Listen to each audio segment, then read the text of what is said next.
is Owen Hilton. I'm from Wiscasset Christian Academy, and today I will be performing A Cup of Christmas Tea by Tom Haig.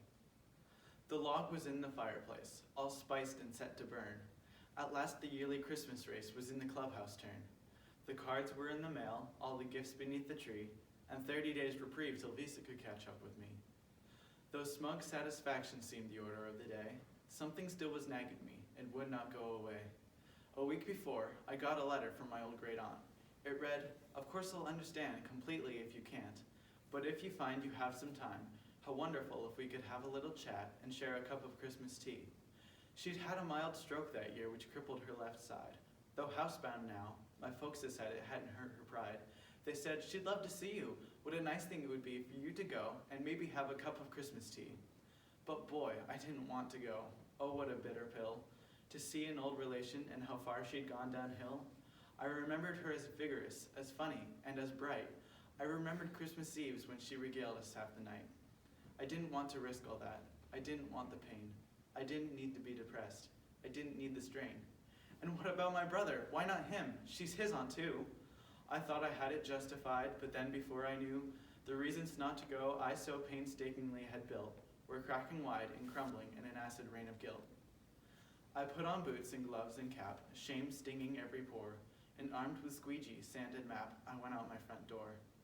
I drove in from the suburbs to the older part of town. The pastels of the newer homes gave way to gray and brown. I had that disembodied feeling as the car pulled up and stopped beside that wooden house that held the Christmas cup. How I got up to her door, I really couldn't tell. I watched my hand rise up and press the button of the bell.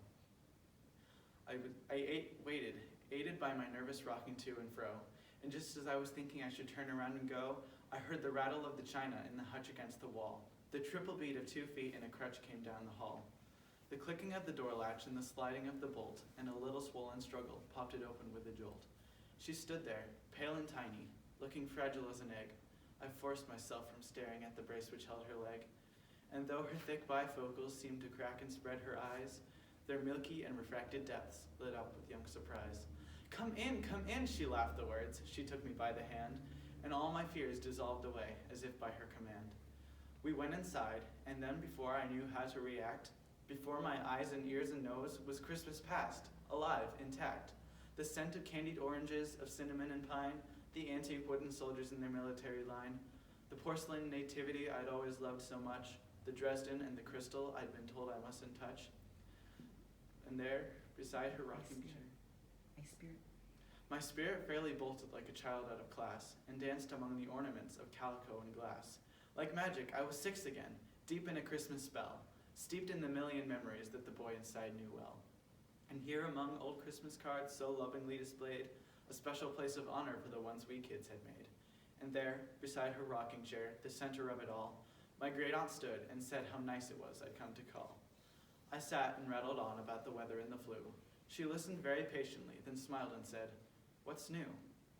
Thoughts and words began to flow. I started making sense. I lost the phony breeziness that I use when I get tense. She was still passionately interested in everything I did. She was positive, encouraging, like when I was a kid. Simple generalities still sent her into fits. She demanded the specifics, the particulars, the bits.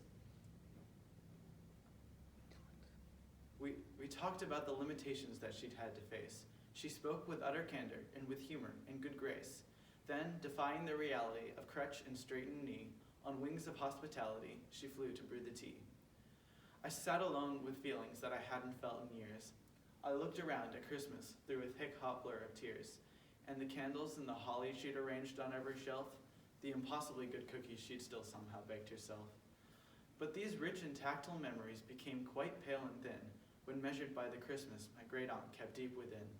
Her body halved and nearly spent, but my great aunt was whole. I saw a Christmas miracle, the triumph of a soul.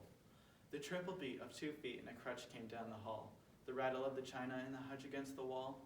She poured 2 cups, she smiled, and she handed one to me, and then we settled back and had a cup of Christmas tea.